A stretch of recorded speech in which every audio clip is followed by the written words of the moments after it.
Salut à tous et bienvenue à cette vidéo particulière, vous l'avez vu dans le titre aujourd'hui. Point de guitare ou de jeux vidéo, on va parler de hamster, voilà. Le hamster, les hamsters, voilà. Vous le savez, pour ceux qui me suivent, là on ne le voit pas trop, mais ici il y a une cage avec Ozzy, un petit hamster russe que j'ai depuis le mois de septembre. Et j'avais envie de faire une vidéo parce qu'aujourd'hui je dois changer sa litière et tout, refaire son habitat. Je me suis dit, tant qu'à y être, autant faire une vidéo, ça peut être rigolo. Donc déjà, on va faire un petit rappel sur le hamster en général, voilà. Les différents hamsters qui existent, voilà. Et voilà, essayer de démystifier un petit peu tout ça. Donc déjà, l'hamster, on va pas parler de race, on va parler d'espèces et de variétés. Voilà, c'est pas comme les chiens avec les caniches, les trucs, non. Il n'y a pas de race. C'est-à-dire que les croisements sont beaucoup plus compliqués. Voilà. Les deux espèces les plus connues, ce sont les hamsters syriens ou dorés, comme on dit dans les années 90, et les hamsters nains. Voilà, on va dire qu'il y a deux classes. L'hamster syrien, tout le monde le connaît, c'est le plus commun dans les foyers, généralement. En tout cas, dans les années 90, c'était le plus commun. Assez grand, voilà, qui peut grandir, et assez, on dit sauvage, mais qu'on peut qu'à manipuler, voilà, selon le caractère, parce que vous allez voir que les hamsters ont un caractère, et parfois c'est compliqué. Donc d'un côté, on va voir ce hamster syrien, voilà, qui va donc nécessiter un habitat assez grand. Voilà, on n'est plus dans les années 90, on a des connaissances qu'on n'avait pas à l'époque, donc il va falloir une cage hyper conséquente. Et d'autre côté, on va voir les hamsters nains. L'hamster nain, comme celui que j'ai, qui ont des variétés. Voilà. Donc, un des plus connus, c'est le hamster russe. Voilà, l'hamster russe que l'on reconnaît souvent par rapport à sa couleur, sa petite bande sur le dos, son pelage assez particulier. Le hamster de Campbell, un peu plus rare, mais voilà, qui fait la même taille, qui est peut-être un peu plus sauvage encore, voilà, que le hamster russe, qui n'est pas commun, à savoir que dans les animaleries, puisqu'on va en parler, les animaleries, généralement, vous n'allez avoir que 3 types d'hamsters. Le Campbell n'en fera pas partie. L'hamster russe, il sera, l'hamster syrien aussi, et le Roborovski, qui est le plus petit de tous, et aussi le plus nerveux. Avoir un Roborovski, c'est bien pour regarder, voilà. Clairement, si tu veux de l'interaction avec un Roborovski, il va falloir faire J, parce que ça court partout. Du moment où c'est réveillé jusqu'au moment où ça dort, ça ne fait que cavaler, courir, se dépenser. Voilà, c'est des bêtes d'énergie. Et on va voir aussi le hamster chinois, que l'on trouve très peu, alors que dans l'histoire, ça a été le premier domestiqué, que l'on va reconnaître avec sa queue un petit peu plus longue. Voilà. Il va avoir une queue derrière qui sera plus longue qu'un hamster d'une autre espèce ou d'une autre variété. Voilà. Donc pour rappel, le hamster, c'est un animal crépusculaire, voire nocturne, donc qui vit la nuit. C'est-à-dire qu'il n'est pas du tout adapté aux enfants ou aux préadolescents, tout ça.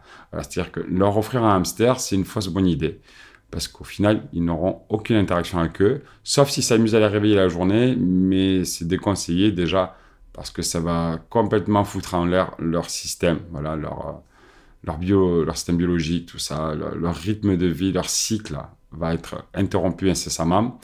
Et certains, comme je dis, qui ont du caractère, vont avoir tendance à les niaquer, à mordre.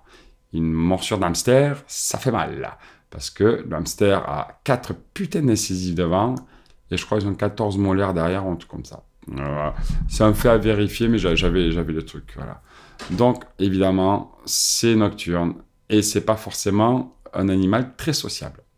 Contrairement à la souris, voilà, une souris domestique, qui est aussi crépusculaire, mais qui peut, elle, s'adapter à votre rythme de vie, la souris est sociable. On peut l'apprivoiser beaucoup plus facilement.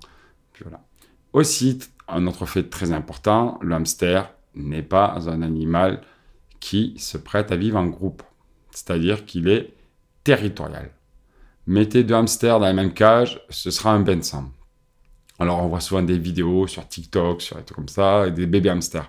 Ouais, jusqu'à un certain âge, ils peuvent être en groupe, mais à partir d'un âge, il faut absolument les foutre un par habitat, sinon ça va être un carnage.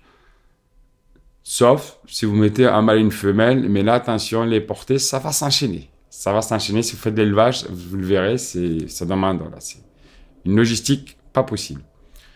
Alors que les souris, la souris mâle, elle, est solitaire aussi, territoriale, mais la souris femelle, elle est ce qu'on appelle grégaire. C'est-à-dire qu'elle va vivre en couple, enfin en groupe. Il lui faut une socialisation de groupe. Si vous prenez une souris femelle, il faudra en prendre 2 minimum. Voilà, tout comme les cochons d'Inde qui sont grégaires, qui ont ce sens justement de la tribu, on va dire, du groupe. Ben, les souris, ouais. Les souris femelles, ce qui veut dire qu'il en faut 2, donc 2 fois plus d'espace. Ça commence à faire pas mal. Donc l'hamster, lui, aura besoin d'une cage grande. Voilà, comme on dit, l'idéal, c'est d'avoir au moins dans les 80 cm par 50. Pour un hamster nain, c'est très bien. Moi, c'est ce que j'ai pour Ozzy. Au début, j'avais une cage un petit peu trop petite, le temps d'en choper une. J'ai de suite vu que elle se sentait mieux. Voilà. Tout simplement parce qu'elle n'essayait plus de grimper. Parce qu'un hamster n'est pas un animal qui grimpe. Ce n'est pas un grimpeur, c'est un fouisseur. C'est-à-dire qu'il va faire des galeries, il va creuser, mais jamais il va grimper. Sa morphologie n'est pas adaptée à la grimpette, tout simplement. Donc, si vous voyez un hamster qui grimpe, qui ronge les barreaux, c'est un hamster qui est stressé, qui se fait chier. Ou soit qui a un habitat trop petit, soit qui n'est pas, voilà, qui n'a pas assez de quoi s'occuper, notamment une roue ou un truc comme ça. Voilà, un hamster, ça n'est pas fait pour vivre en hauteur. C'est pour ça que quand vous voyez des cages avec plein d'étages et tout, voilà, vous ne prenez pas les étages. Clairement, moi, il y avait 2 étages avec, je ne les ai pas mis parce que ça n'est pas fait pour. Il n'est pas morphologiquement adapté à monter sur des surfaces. Alors, vous me direz, dans la nature, oui, il doit monter sur des... Oui, peut-être sur des petits trucs pour avancer, voilà, parce que c'est un animal très actif, mais c'est un animal qui est considéré comme une proie, donc il va avoir tendance à vouloir se cacher et à s'enfouir sous le sol. D'où l'intérêt d'avoir beaucoup d'endroits pour qu'il puisse se planquer, des petites noix de coco, des trucs comme ça, vous le verrez dans la vidéo. Puis voilà. Donc c'est à peu près tout ce que j'ai à dire. Ouais, hamster pour un gamin, ça sert à rien. Prenez-lui un petit lapin ou des cochons d'Inde, parce qu'encore une fois, le cochon d'Inde, c'est pareil. C'est pas un animal qui est fait pour vivre seul. C'est un animal qui est fait pour vivre au moins 2 voire 3. Et le problème, c'est que niveau litière, ça va vite puer. Un hamster, ça ne sent pas. Voilà. Ça sent très peu, c'est très ordonné. Vous le verrez là quand on va ouvrir un petit peu la cage. Il a son endroit où il va faire les besoins. Il a un endroit où il va mettre sa nourriture. Un endroit où il va dormir. C'est hyper ordonné. Et puis surtout, avec l'épaisseur de litière qu'on met, on est peinard pendant un mois. On peut t'entendre, voilà, dégager un petit peu les salissures, mais vous allez voir que au final, c'est un animal qui ne coûte pas grand-chose en entretien. Voilà, je pense que ça va me coûter pas plus de moins de 20 € par mois. Voilà, en litière et en nourriture, du moment qu'il est en bonne santé. Donc là, je vais couper cette caméra, on va foutre le caméscope, la cage, tout ça. On va présenter un petit peu les produits qu'on utilise pour ça et on va développer. Allez, à tout de suite. Alors, là, on voit la cage un petit peu comment c'est foutu. On est sur un format qu'on trouve chez Zooplus. D'ailleurs, la plupart des trucs viennent de chez Zooplus. On est sur du 78 par 50, quasiment 80 par 50. Et c'est très bien. Et on voit que c'est le bordel. C'est clairement le bordel. Elle en fout partout. C'est hallucinant. Donc, je vais essayer de zoomer un peu. Voilà. On voit qu'il y a un petit peu de tout. C'est le bordel. La grande roue. Toujours privilégier une roue conséquente pour éviter justement qu'il se fasse mal au dos. Donc, l'avantage de ces cages, c'est qu'on fait comme ça. Il y a 4 clips. On enlève.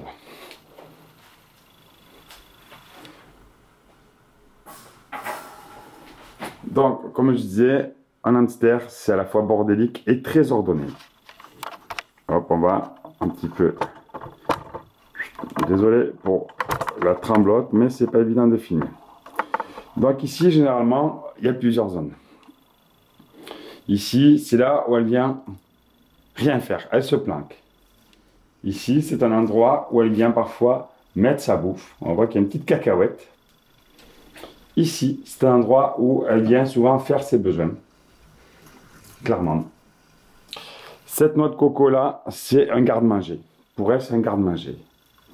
Ici, on a son bain, ouais, avec le sable. Alors là, il n'y a quasiment plus, elle a tout dégagé.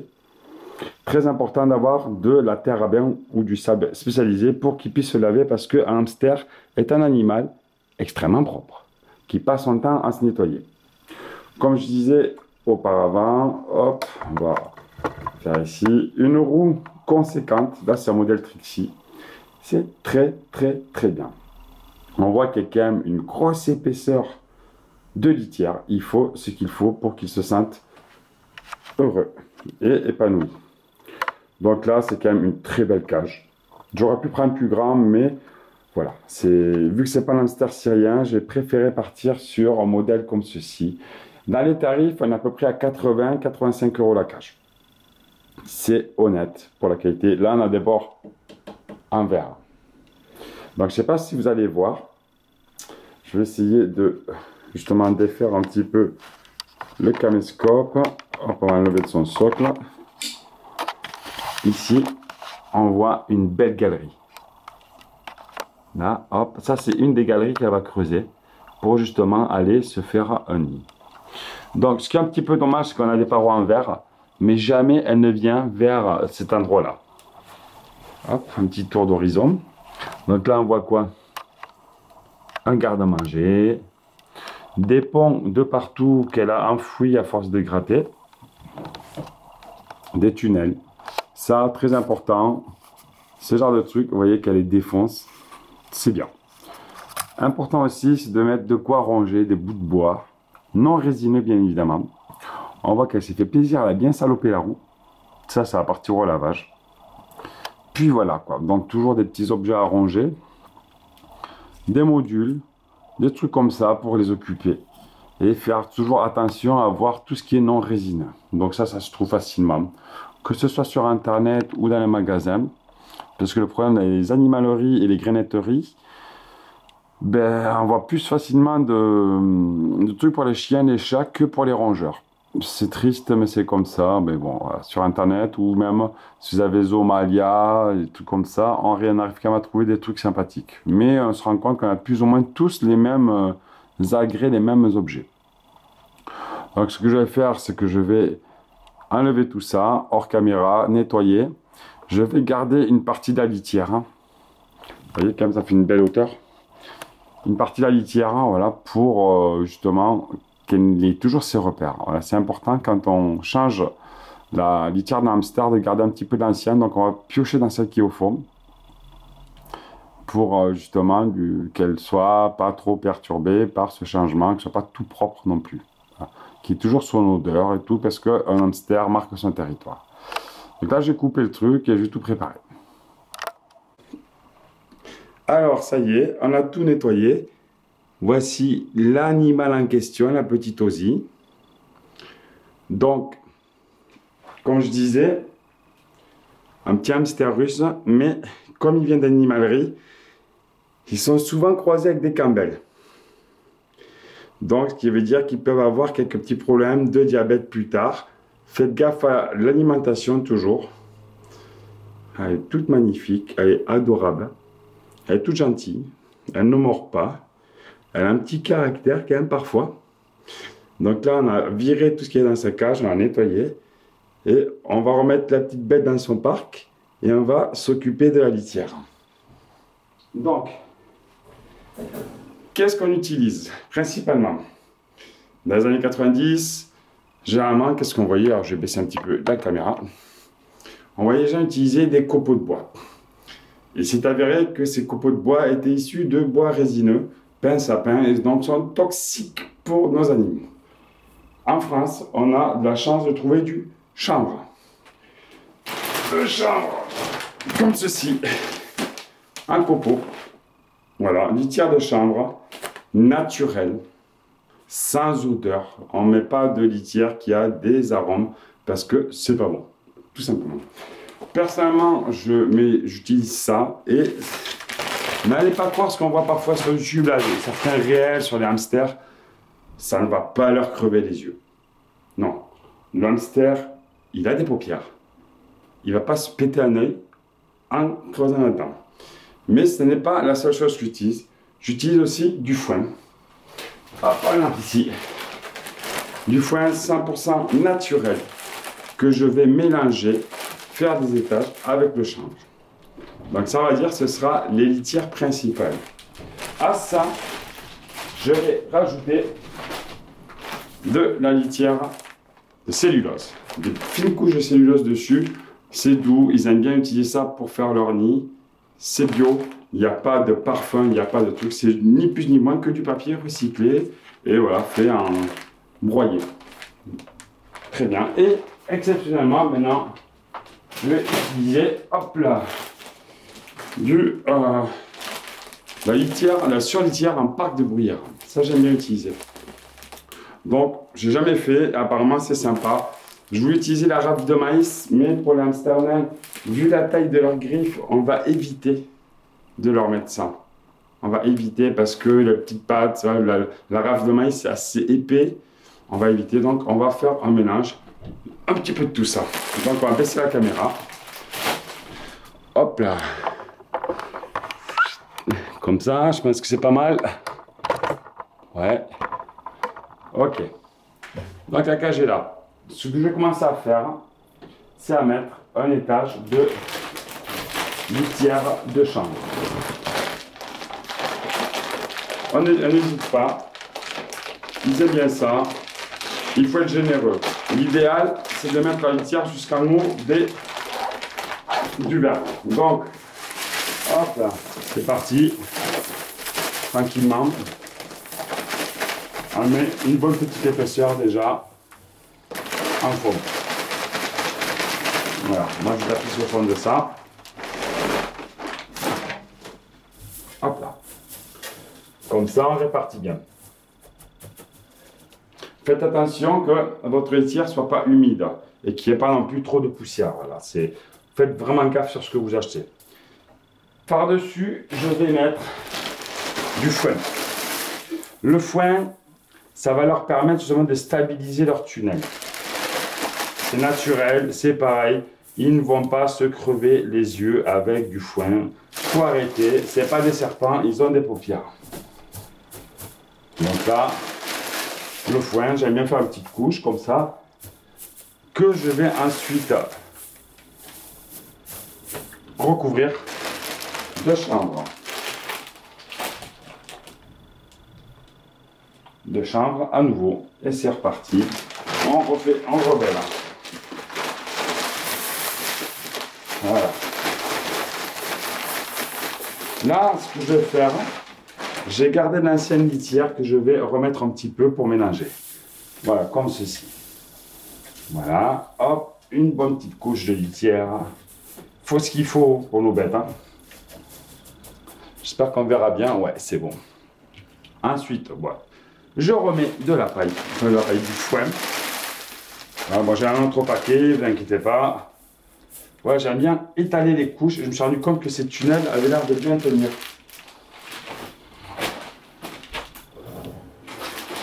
Hop là. On va remettre du foin.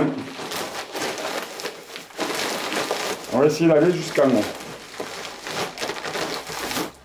Le foin, ça sent super bon. J'adore cette odeur en plus. Voilà. On n'hésite pas. On est généreux. Dans tous les cas, l'avantage, c'est qu'on fait ça environ une fois par mois. On peut faire toutes les 5-6 semaines. Moi, une fois par mois, je m'occupe de ça. Voilà. Je vais remettre un petit peu d'ancienne litière. Voilà. Hop. Et je remets du chanvre. Voilà. Et je vais essayer de couvrir au maximum tout ça. Dites-vous que plus il y aura de litière, moins vous aurez à en changer régulièrement. Voilà. Généralement, je mets un paquet complet, voire un et demi.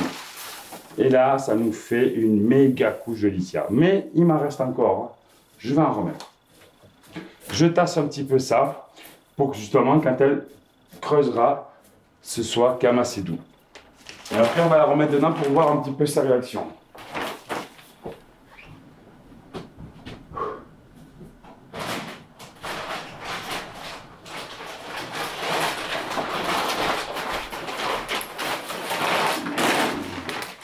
Hop là, il m'en reste un petit peu, l'ancien paquet. Voilà, donc on va dire que j'ai à peu près pour 11 € de chanvre. C'est pas mal. Une bonne petite épaisseur. Et maintenant, on va mettre notre principal intéressé. Hop. On la lâche un petit peu. Elle va galoper un petit peu, voilà. Redécouvrir son territoire. Et aussi. Et là, ce que je vais faire, je vais mettre un petit peu de celle-là. Voilà, de la bruyère. J'ai jamais mis. Alors, sur conseil d'un ami, j'ai pris ça. Pour mettre justement, c'est ce qu'on appelle de la surlitière. Hein. Comme ceci. Eh bébé, tu connais pas ça? Un petit peu de bruyère. Hop là.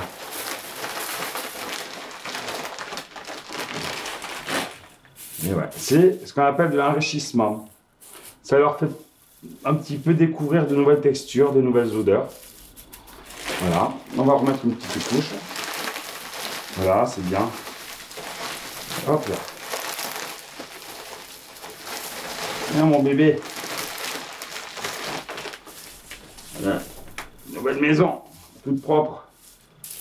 Voilà. Hein? Voilà, ça commence à faire une belle épaisseur. C'est top. Et maintenant, on va mettre un petit peu de cellulose. La cellulose, c'est naturel, encore une fois. Pas de trucs avec des odeurs, des additifs. Non, c'est pas bon. Là, elle va commencer à creuser partout. Elle découvre. Hop.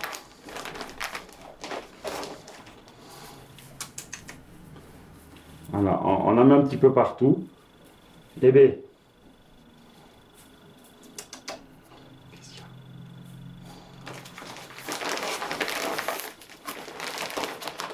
Alors, ce qui est marrant, c'est qu'on pense que les hamsters sont les rois des évasions, mais ils demandent toujours, ben, on voit qu'ils veulent retourner dans leur habitat naturel, ou dans leur habitat au bout d'un moment.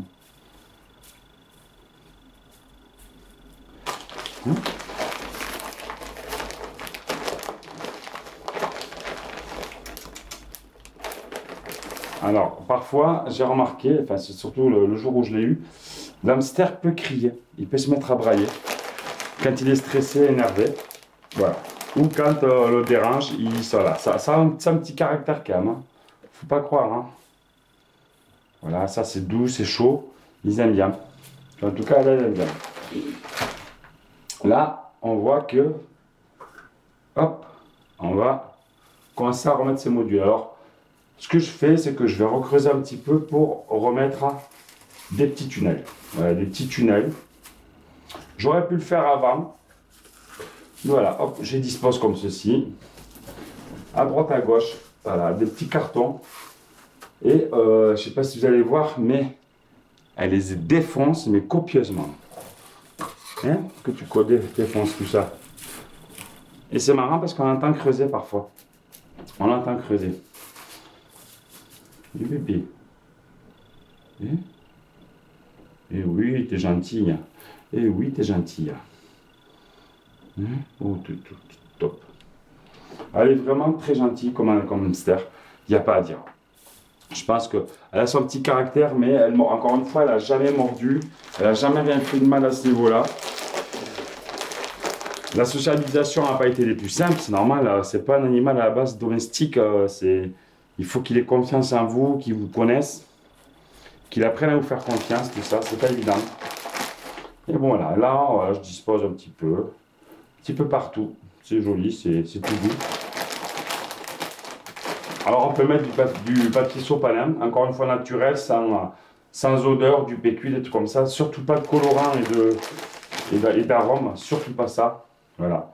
On veille au bien-être de l'animal et rien de toxique. Vraiment rien de toxique. Coucou toi. Et coucou. Et coucou. Voilà. Hop. Oui, c'est tout propre. Hein. Tu kiffes ça. Tu kiffes. C'est tout doux. Alors, ce que j'aime mettre parfois, c'est tout ce qui est pissenlit, ortie, tout ça. J'en ai toujours un petit peu.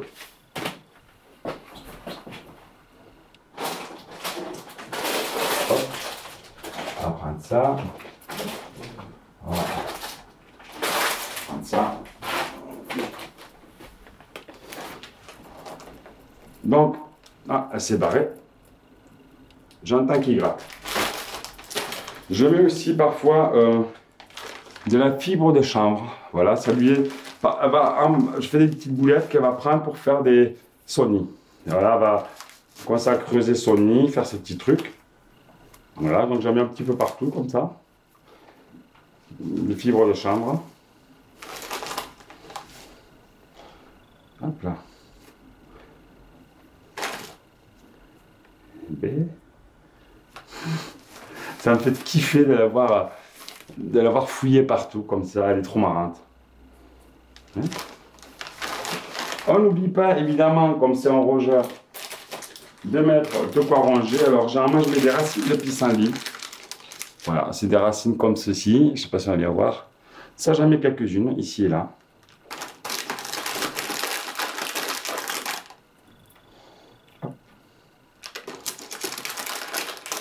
Et ce qui est marrant, c'est que je les trouve parfois vraiment défoncés. Là, on n'est pas trop mal, niveau litière, c'est pas mal. Je pourrais en rajouter un petit peu, mais ouais, ça va. Et ça va. Et ça va, bébé. Ce que j'aime bien mettre, c'est aussi de l'ortie. Il ne me reste plus beaucoup, mais de l'ortie. Un enrichissement, c'est pas mal. Il le mange. Clairement, elle le bouffe un petit peu. Ça. J'aime un petit peu comme ça. Je parsème d'ortie séchée.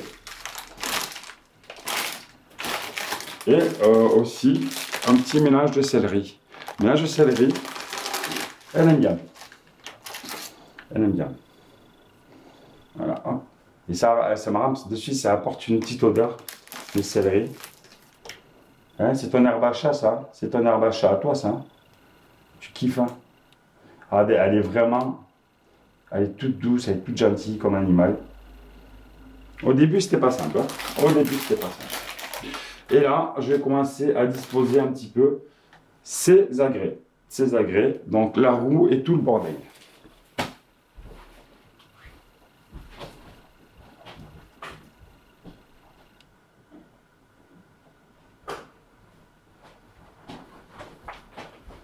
Alors, qu'est-ce que tu fais là? La roue, je sais qu'elle aime bien l'avoir par ici. Voilà. Ici, on va mettre la roue. Et mon bébé. Et mon bébé. Et on va commencer à mettre ces petites maisons, tout ça. Celle-là, généralement, elle aime bien l'avoir ici. Hop, une petite maison. Elle ne dort jamais dedans. Non, elle dort sous le sol. On va aussi remettre quelques petits tunnels.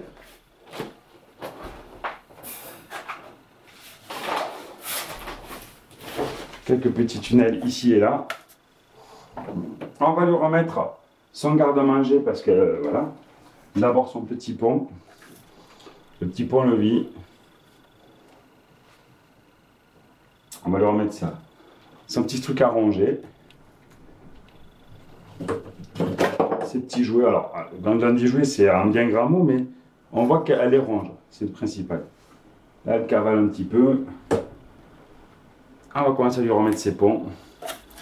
Alors, les ponts, c'est pas forcément pour aller dessus, mais pour dessous, pour se planquer, c'est vraiment... Voilà, c'est son kiff. Hein? Tu te sens à l'abri dessous. Ah, pas une petite pièce. Et on va lui remettre ses petites noix de coco. Une ici. Hop, par exemple. On va mettre une par là. C'est un animal qui est très très curieux. Hein. Ici, c'est la petite. Hop. On va remettre sa noix de coco par là. Les petits ponts. Et on a un autre qui va ici et là. Comme ceci, par exemple. Et hop là, on lui met l'entrée que ce soit assez accessible. On voit que de suite, elle va se cacher ici. Bonjour. Bonjour. Voilà. On n'oublie pas de lui mettre sa petite piscine là, son bain avec de la terre à bain. Pareil, rien de parfumé, rien de trop toxique, rien de toxique en fait, je veux dire trop toxique, non, rien de toxique du tout.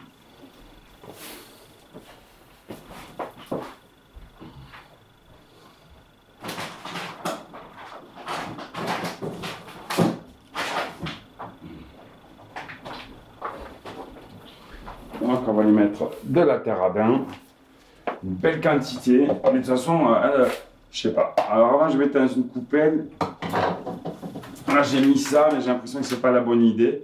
Je vais peut-être repartir, je sais pas. Je vais mettre celui-là. Mais j'ai l'impression qu'elle va valser un petit peu tout quoi. Hop là. Une belle dose de sable.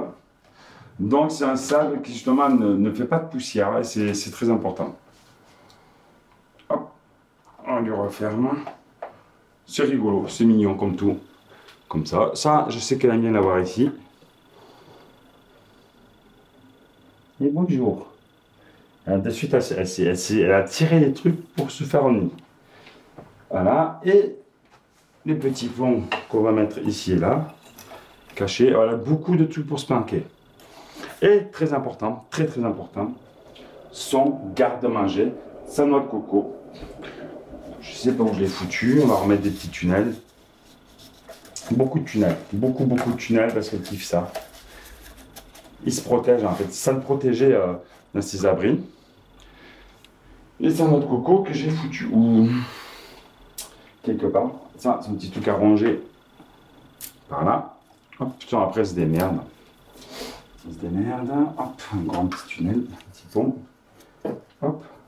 Alors bien faire attention que ce soit pas contre les bords pour pouvoir fermer la cage tranquillement. Et puis voilà, et on va lui donner de la nourriture.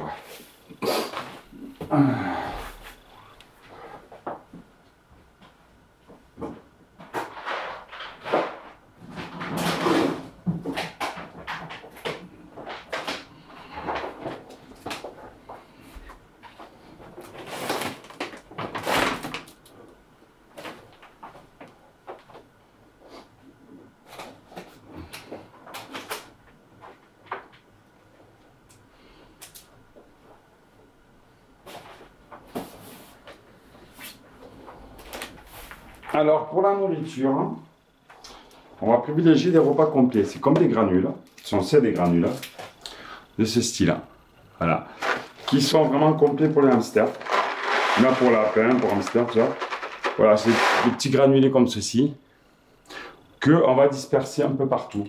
Parce que comme c'est un animal fouisseur, eh bien, il va aller chercher, au lieu de mettre dans une gamelle, comme la flotte, on va le pousser justement à aller creuser un petit peu pour ça, voilà, pour faire travailler un petit peu son cerveau.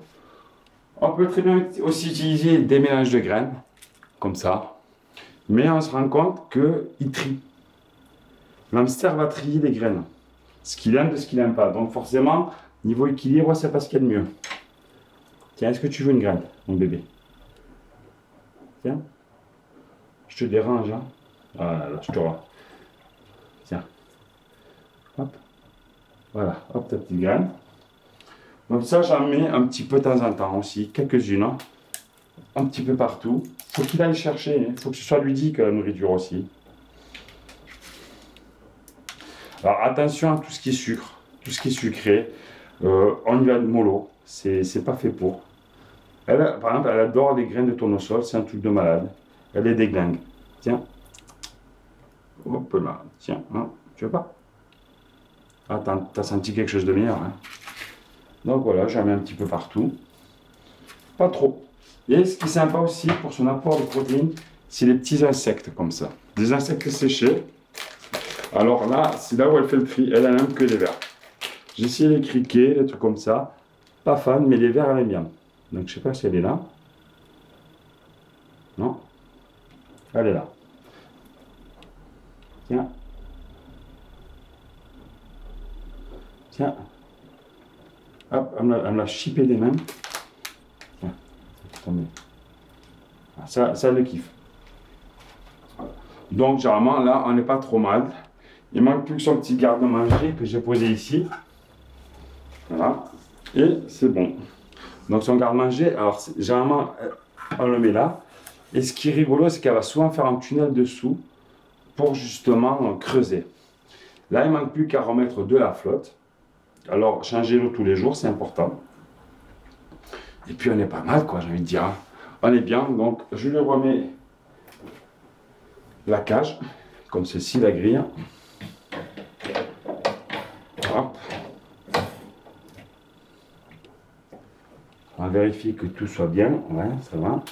C'est nickel. Et je lui remets son petit biberon d'eau.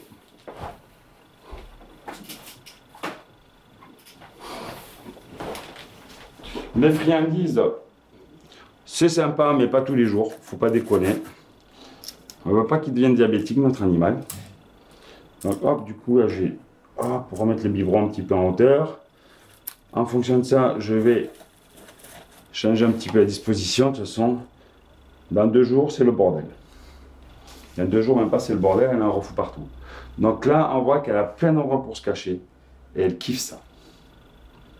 Et vas-y.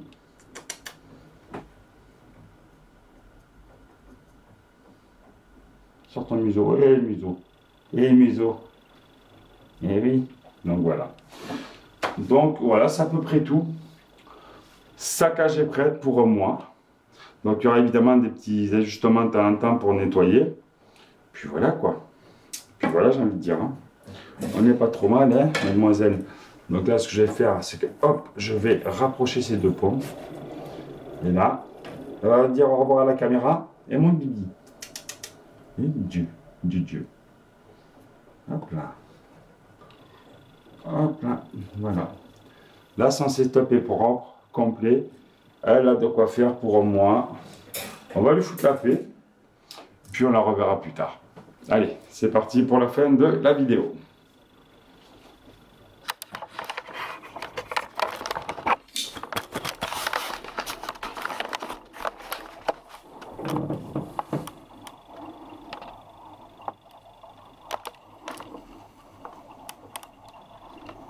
Regardez-moi ça. La star. On la suivre un petit peu. Paul est parti, elle s'est planquée. Elle est là. Elle est toute belle. Hein. C'est Nora. Je vais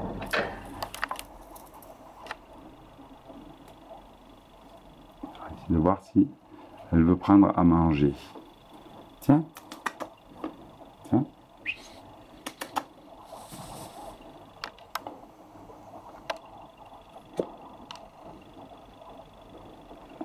Ah, elle n'arrive pas à jauger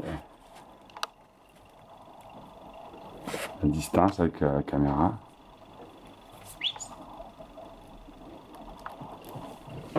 Ah, on a vu qu'elle a chopé quelque chose.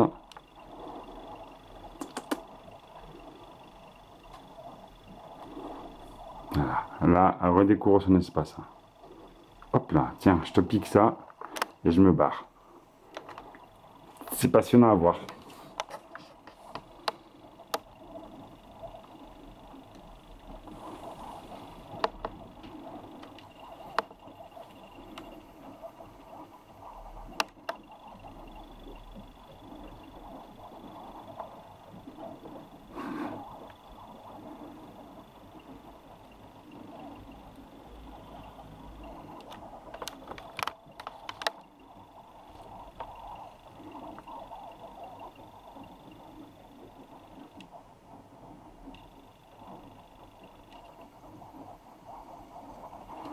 Là, elle est en train de remplir ses abat-joues pour aller foutre tout ça dans sa noix de coco ou dans sa maison.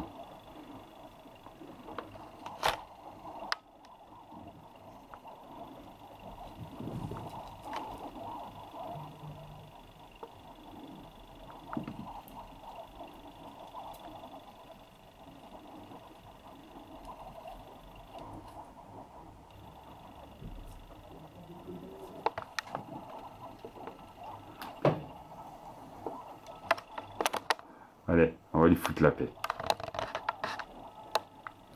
Donc, vous l'avez vu, la cage est prête et tout. Je vais juste finir avec des petites friandises que Ozzy aime bien. Il y a des petits drops comme ça de fruits rouges. Alors, sans sucre ajouté, sans colorant. Bien faire gaffe. On y va mollo sur ça. Il existe aussi cette espèce de stick. Très peu souvent. Encore une fois, parfois c'est collé avec du miel ou des trucs comme ça. Donc, encore le diabète, dangereux pour ces bestioles. De temps en temps, je file un petit arachide. Voilà, comme ça, elle défonce la coque, elle aime bien. Les noix, elle est trop petite. Voilà, c'est pas un écureuil. Donc pour défoncer les noix, c'est compliqué. Il existe cette espèce de petites donuts de carottes. Alors, c'est pareil, c'est sans sucre ajouté. C'est plus ou moins naturel, je pense. Tous les 2 semaines. Ça lui fait longtemps. Ça, c'est genre de truc. Hein, tiens. C'est quoi ça? C'est quoi ça? Tu connais? Ça, elle aime bien. Elle aime bien. De temps en temps, un petit popcorn. C'est-à-dire que j'ai du maïs à éclater. Je le fous au micro-ondes. Alors, c'est du maïs bio. Enfin, bio, on se comprend. Vegan, tout ça. On le fout au micro-ondes. Ça éclate avec les ondes. Voilà. Le popcorn, ça marche aussi bien à la poêle qu'au micro-ondes. Et sans rien de plus. Juste le popcorn comme ça. Un de temps en temps, mais pas trop. Voilà. Faut pas abuser des bonnes choses. Ce qui est valable pour nous est valable pour eux. Et puis voilà, quoi. Donc c'est à peu près tout. J'ai plus qu'à ranger mon bordel, remettre la cage à sa place. Je vous remercie d'avoir regardé cette vidéo. N'hésitez pas à commenter, à poser des questions. Et puis, voilà, la petite Ozzy, aujourd'hui, elle a à peu près 7 mois, 7-8 mois. Donc je crois que ça équivaut à une petite vingtaine d'années, en termes d'âge humain. Elle est cool. Elle est cool. Elle court partout. Elle ne mord pas, elle est quand même sauvage. Comme je dis, un hamster, c'est pas un chien, c'est pas un chat, c'est pas un animal domestiqué à la base. Il faut apprendre à sociabiliser et être très patient aussi. Il faut être patient. Mais généralement, ça paye bien au bout d'un moment, quoi. Quand je dis ça paye, c'est qu'il y a quand même un petit retour sympa. Sur ce, je vous remercie, je vous dis à bientôt pour une prochaine vidéo. Ciao.